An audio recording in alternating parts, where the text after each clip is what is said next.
I got one thing to say to you. Ba ba da ba, ba ba da, ba ba da ba. I went to see the new Indiana Jones Mate, and the I Dial went of to see it Destiny. too. Oh, you've seen it as well. Okay, what did I you saw think? it with the kids because, weirdly enough, like we were in Adelaide and we watched the Temple of Doom, and then Audrey said, there's a new one out, tomorrow. And we're like, what? And then we just went to the cinema the next day and saw it. Okay, my thoughts. I have many. Okay. Loved it. Yeah. Audrey's main reason for steering us to go see it was that she's obsessed with Phoebe Waller-Bridge. Oh, yeah. Who is in it as, well, not the romantic lead, but she's so cool. Can I give a quick aside here, and you need to pass this on to Auds?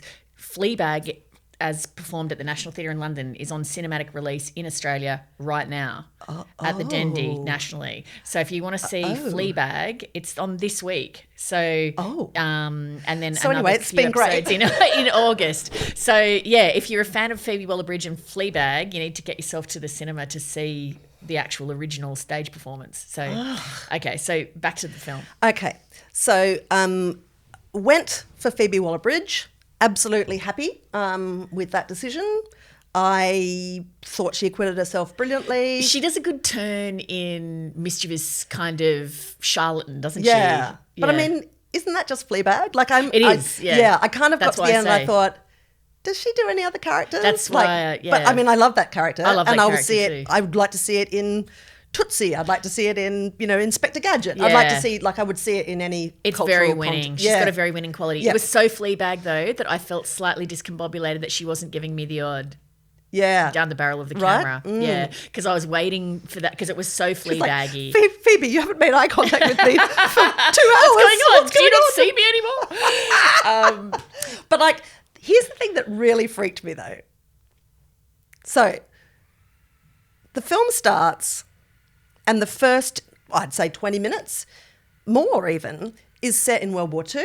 Yeah. Where a young Indiana Jones is, fighting Nazis, and he's kind of got an archaeologist on team and they end up on the roof of a train. Of course. I mean, can we call an end to train fight scenes? Train roof fight scenes is very common, isn't it? Look, I love one. I must Mission admit. Impossible has got one. Skyfall opens with a great one too, where James Bond and there's falls on. always. I love them. They're great. Sure, but I mean the thing is, aren't we as a civilization now at the point where the gag about the tunnel showing up and everybody but one of them ducking, we all know that there's going to be a tunnel that shows up, right? It's the least surprising thing on earth. So true. Very true. I agree with you. I mean, when I'm next fighting on the roof of a train, I'm just going to do it on my belly because there's always a tunnel with hardly any clearance. Another priceless life hack that I think I can pass on, having seen this film and many, many other films involving archaeology, is when you are chasing a priceless artifact from history, the shroud that Christ was wrapped in, the Ark of the Covenant, whatever. Mm-hmm. When you finally find the missing puzzle piece in the temple, it's never a good idea to do the full assemblage in the temple. Get it out of the temple before you put the last piece in. If you do it in the temple, bad shit is coming your way. So don't do it. Go back to your hotel room with it and then do it in the hotel room. But I mean, nobody will ever listen to that. It's just like in horror movies, when you hear an awful noise in the cellar, you always go down wearing a bikini to check it out with your hot teenage mates. You do. That is what happens. So, or what's that noise outside? I might just go and check with this failing flashlight. Yep. So the opening 20 minutes when Harrison Ford's in the Second World War. Let's talk about this. Okay, so I enjoyed it, but I was distracted because I was thinking, how are they doing it? I'm like, is this CGI or was this a sequence from an earlier film that landed on the cutting room floor that they've done a Peter Jackson style restoration of and they've now created a whole new script around this? It was CGI. People told me it was CGI. Yeah. So, that was the first thing I Googled. Could you see in the cinema? Because I'm like, what? Because I thought the same thing. I'm like, far out. Did it look seamless to you? I couldn't. It looked seamless to me. He was basically a deep fake. It was a Harrison Ford deep fake. Right. which is kind of scary because it looked so seamless. Right. So And it basically, also- Harrison Ford will never die because we can just keep making Harrison Ford films with young Harrison Ford. So this film is essentially a cogent and expensive redundancy plan for Harrison Ford, right? But also, because like he's 80, right? Like how Yeah, old is he? he's about 80, yeah. And, you know, you'll be relieved to hear that for the rest of the movie, he looks his age. His Amazing age. for his age. hot, Yeah. but his age. Yeah, he does. So it just made me, it made me goggle because it was so convincing. It Yeah. made me go, ooh, Harrison, this is a dangerous precedent to set because Yeah. they don't need you anymore, really. Like, I mean, Yeah. if 80-year-old Harrison can be CGI'd into, 40-year-old Harrison, but that means that 50-year-old Annabelle Crabb can be CGI'd to be 40-year-old Harrison. Like, I mean, Yeah, that's we could just right. get any old plonker. Well, I mean, I presume the body that Harrison Ford's face was CGI'd onto was the body of some random young actor. Of course, like basically a because- scratch voice person, the Yeah. equivalent, a physical form of a scratch voice Yeah, person. because we need someone who can fight on a train. And run Harrison's around hips fast. are a bit dodgy. So, yeah. Yeah. So that I agree. That was pretty astonishing. But it also made me just laugh like a drain because, and it's connected to Tom Cruise, who I haven't seen the new Mission Impossible. There's a fight on a train. Of course there is. Oh. Yeah. And I know that because I watched the interview. For some reason, I was watching morning TV and I don't know how I saw this because it's not shown I normally watch. What's the Channel 7 one? Sunrise? Is that? the first one or the next one? No, the one with Matt Shervington on it. Sunrise. Sunrise. Sorry, everybody. Annabelle Crabb in touch with mainstream Australia. Oh, come on ABC. I mean, like, I don't dial away from Lisa Miller. Who would? However, oh my God, I just laughed and laughed and laughed because they had Tom Cruise in studio doing publicity at Channel 7. Like, So why did that make you laugh? because he was giving Matt Shervington a little lesson about running and like... He wouldn't have known who Matt Shervington was. Well, I mean, no, they showed him. Like, they showed some footage of Oh. Shervo running at the 2000 Olympics, Oh. right? And Cruz has still gone like, oh, amazing. So anyway, what I find is like, anyway, because like Shervington says, you're quite a good runner. And, Cruz Right. is like lapping this up, obviously, just like, ooh, scratch me under here. But then they showed a bunch of scenes from the movie, which is how I know that there was a fight on a train. And also, of course, Tom Cruise, of course he does, insists on doing his own stunts. Yes. So there's something where he like rides a motorbike off a cliff, which is the only way that you can add more Tom Cruise to the act of riding a motorbike. I've seen that stunt and it's just absolutely gobsmacking, like just Right. amazing. I haven't seen the film and I must admit, look, as you know, I love an action film and I really like the Mission Impossible franchise. It's 2 3/4 hours and it's It's also my love part of, one, which my is just love like, of- sorry, Tom. my love of that kind of stuff is tempered by my hatred of films that need a good edit to get them under 2 hours. So I'm And torn. what does that say to you? It says to me, They're cramming in. aging male indulgence. I think it says to me we've spent a lot of money filming a lot of elaborate stunts and we're going to get as many of them in as possible and not waste them. That worries me about. This is what worries me about modern filmmaking, Lee, is like, have you ever seen any of those Marvel movies? Every now and again I go with one of my children and I'm just like, sorry, but then how does the what? It's like, not driven by plot. There's It's no driven plot. by- It's yeah, just like, I know. how do we manufacture an excuse to get from this fight scene to that fight That's scene? exactly right, yeah. And I'm like, oh my And God, that was, this to be film honest, isn't that was even a bit, joined up. That was a bit Indiana Jones too, actually. The plot Oh, was pretty come thin. on. It had Phoebe Waller-Bridge Plot and was a fight on a train. Pretty Brilliant. Pretty thin. Hey, did you see, speaking of Tom Cruise, any of when James Corden was finishing as host of the Late Late Show, some of the clips with celebrities doing the final things with James Corden? Oh my God, the Tom Cruise one, just Google Tom Cruise, James Corden final show. They've done a lot of great things together over the years when Cruise has been publicising films where like he's taken James Corden skydiving and it's always really funny and they clearly get on very well. What's with the stunts, mate? Just have a cup of tea. You're elderly. Like, but why? Totally. What is it that these guys, when they get older, they're like, now I'm going to be CGI'd as a 40-year-old, or I'm going to ride more motorbikes because that's what I mean. But like, he's always been doing his own stunts for years, Tom yeah, Cruise. I know, but like Now he's got to add riding off a cliff because just like doing that stupid Tom Cruise without a helmet thing that he did in... Oh, which brings me to another point. Okay, this is where I have a little rant. You can keep going with your point in a moment. So when they made... What's the one with the fighter where he's Top a Gun. Top Gun. The latest Sorry. Top Gun. I Yeah. know what it is. I saw it with you. You made me sit through the whole stupid thing. But like when they made Top Gun 2... They didn't bring Kelly McGillis back because now she's an aging lesbian. So, but they did in Harrison, not hot enough. But they did in the new Indiana Jones pull back Marianne, whatever her name is. I love her. Who was his Marianne was the love interest. Okay, you've just spoilers. Well, yeah, okay. But like, so my conclusion to my rant is, like, women can age and they're off the movie.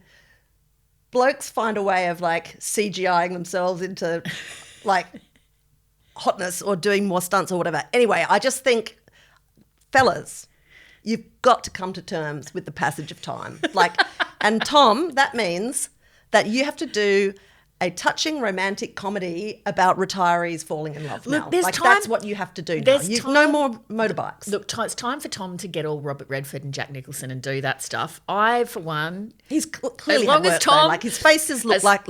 As long as Tom's got breath in his lungs, I want to see him on motorbikes going off the side of cliffs. You keep doing that, Tom. And you're still going for that like cheeky lopsided smile. Yeah, I love it. Still love it. Oh my God, you're such a victim. So back to James Corden and Tom Cruise. So what he does for the final show is he's like, well, Tom, you've taken me on all the adventures and I've got one for you. And so they go and they play one of the animals in the Broadway production of The Lion King. He makes Tom Cruise be the back of the whatever animal they're playing. Anyway, it's... Oh, so they're in a suit. They're in a suit. It is beyond hilarious. And Tom has to go to the rehearsal and do the whole thing. And anyway, it's really, really very, very entertaining. And there's another... Would have been funnier if they had like done a scene from Cats, that other disastrous CGI misadventure that actually featured James Corden. He did. That's true. Do you remember watching it? Did we watch it together? Yeah, we did, and we were just appalled. I think I actually wet my pants. Like it was just horrendous. Who was it God, that it was so they bad. made Judi Dench like drink milk out of a saucer? And I'm like, I'm out. I don't want to see her lapping milk. It was Sir Ian McKellen. It's like Sir Ian. Yeah. He was actually fantastic. He was great the way he delivered his little poem, but the rest of it was... Because you can see Sir Ian McKellen's just like... He was having this a limb. Is a shit They fight. must have got paid a fortune. Oh, for sure. Like, there was another beautiful bit of Corden in one of his final episodes with Harry Styles. And what they do is it's like carpool karaoke, and they're doing... James has to wear the same outfit as Harry Styles. And so they're doing that. And finally they get to this one where it's like a mesh singlet. And Corden goes to Harry Styles, mate, I'm not even sure that you're pulling this off. And Harry goes, wait. And then he pulls out just one pair of sunglasses and puts them on. And it's so funny because it literally does go from it looks a bit wrong and ridiculous, and he puts the sunnies on and really then ties the room together. It looks so right. You've just completely nailed it. But speaking of Harry Styles... Just to give you another Harry Styles update, which we always are. So remember last time I said to you, ever since I said the thing about Harry Styles, my social media is full of, people in their 70s getting in touch. That is still happening. Not a day passes that reel doesn't get more and more views and more people going, I'm a 78-year-old and I went to see him at Wembley Stadium and this and that. To the degree that someone's now told me there's a name for it, they're called Harryatrics, the elderly fans of Harry Styles. As your friend... I have to ask you something and I want you to answer me honestly. Okay, I will. Have you, A, read, or B, more disturbingly, written any erotic fan fiction about Harry Styles? Have you? No. Have you? I have not. I told you I want to mother him. That's what it's about. It's about the mothering, and that's what all the 78-year-olds are saying as well. Like, cover your nipples, Harry.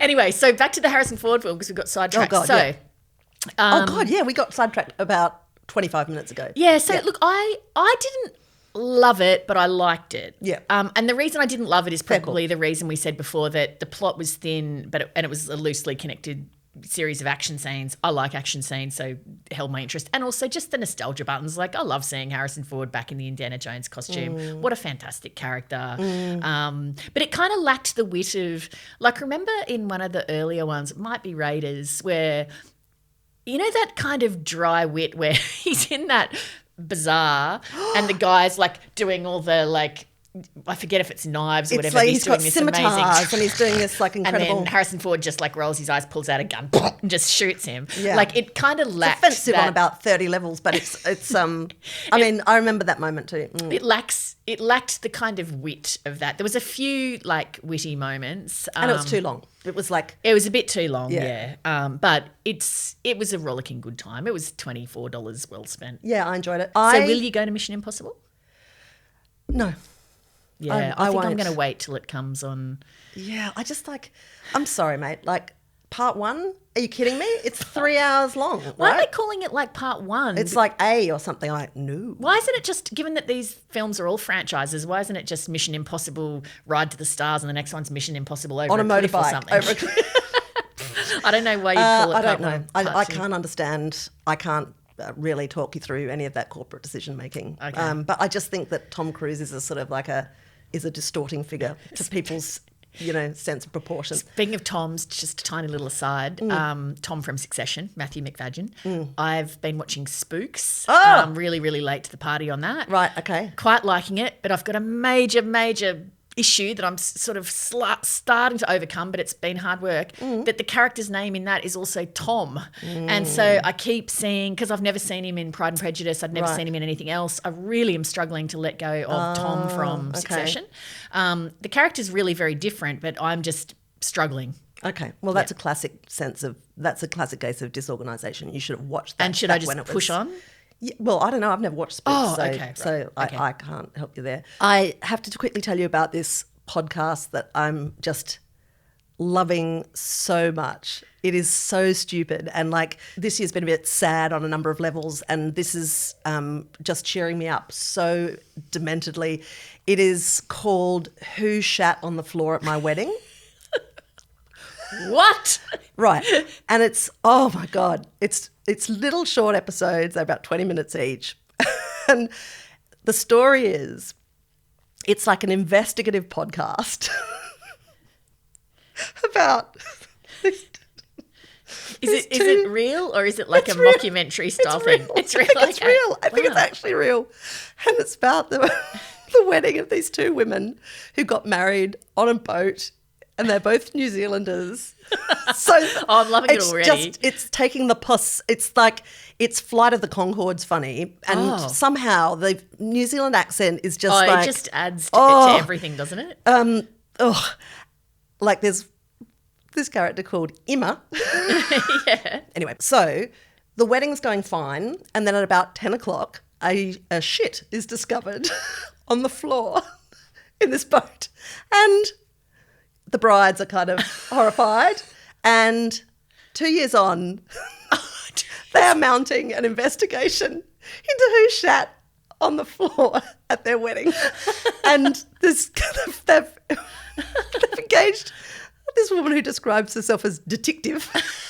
She's clearly like just some rando. And she's interviewing all the guests as to motivation. And she's bought a lie detector off like Amazon and is like ringing it up to people and just like examining their motives. And I'm just crying with laughter Wow. at it. It's so funny. Are and you at so the end yet? daft. No, I'm about 4 eps in. But I got my sister-in-law Margot into it, and she's like chewing through it, and she's like, "Oh, what about that?" I'm like, "Don't." Imagine if you're the person that actually did and like they're coming for Right? me. I mean, and it's a boat, so it's a closed crime scene, like as they explain. Like the answer is out there, Could right? it be a crew member? And like, Were there any animals on there? Or? as I said, I haven't actually. Right. Yeah, I've just listened through the episode where they've downloaded the international classification of turds into shape, composition. Well, was it a big poo This or detective what is is like, it? there were 3 chunks. Wow. So it's a bit knobbly, apparently, as the detective says. This was not a slurry.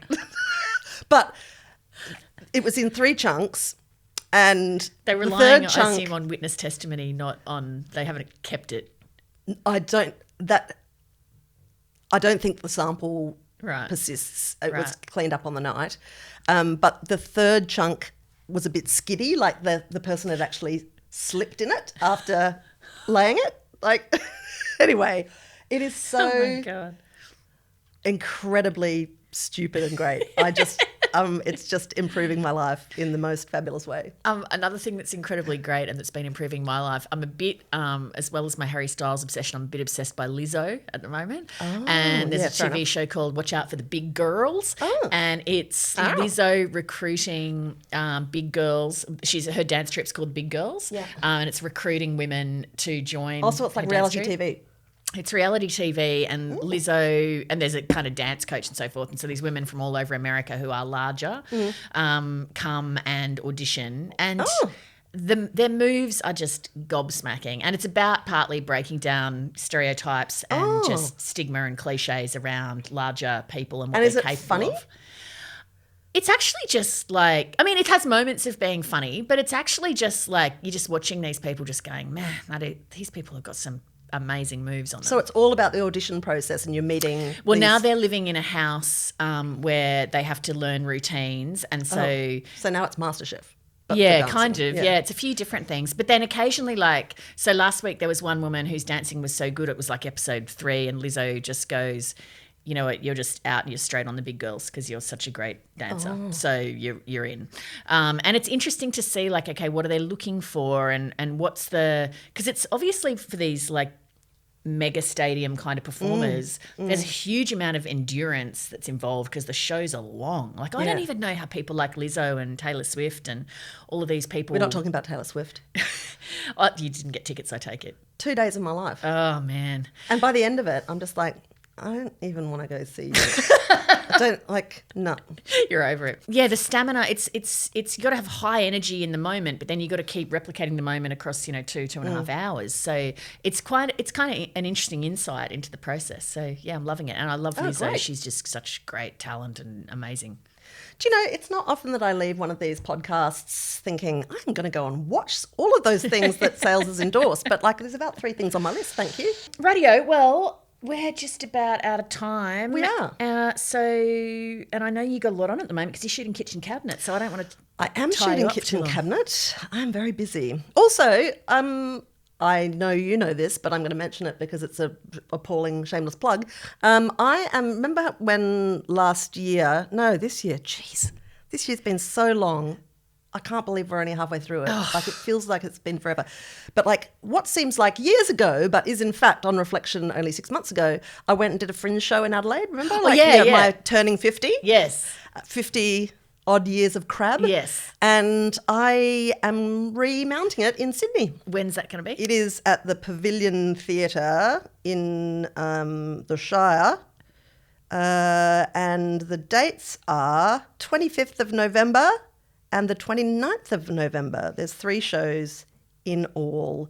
And you can go to Ticketek and get some tickets. While we're doing shameless plugs, I would also plug that I've got a book coming out at the end of August called Storytellers, about the craft of writing, storytelling, interviewing, all aspects of journalism and how to also apply that more broadly. So if you're interested in any of those things, if you're interested in the news, if you're interested in being a better writer, better communicator, it could be for you. You can jump on Booktopia and pre-order it. I am signing a heap of copies, but... Do you want me to come and sign some for you? Like, just with rude comments? I'll be fine. But I got to say, if you pre-order, you got to get in quick because they won't, you might get a signed copy, but if we run out of stock, you might not get a signed copy. So anyway, you can pre-order Booktopia. And how will people survive? Like, how will they go on with life? I just do not know if how they people get a copy will that's survive not signed. If you get a copy that's not signed, bring it to one of the Chat 10 shows and I'll sign it for you. We'll bring it to Lee's home at this address. And we've got have a look at our website because we've got some shows coming up. There's Melbourne, there's Perth, there's Hobart. Adelaide really soon on the 4th of August. That'll be. Oh, actually, no, this podcast will be out before then. So Adelaide. Adelaide people. I think there's still tickets to that one too. There are a few. Because Adelaide people book the morning before or of the event. I've heard this before. Yeah, that's because Adelaide people are so cool that they like to keep their options open. They're like, yeah, maybe I'll come to your thing, or maybe I just won't feel like it.